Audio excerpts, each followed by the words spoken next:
रामधारी सिंह दिनकर तंकर पुस्तक जार ओडिया होची संस्कृतिर चारोटी अध्याय।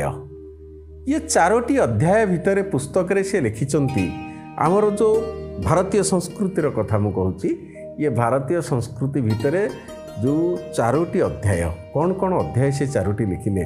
प्रथमटी लिखिले जे आर्य एवं आर्योत्तर जो जाति सेमानक भितरे जेतेबेले संपर्क होईची जेतेबेले सेमाने मिशिचंती आज जोटाको आमे साधारणतः भारतीय संस्कृति होची जहार स्रोत बोली कह जाई पारे।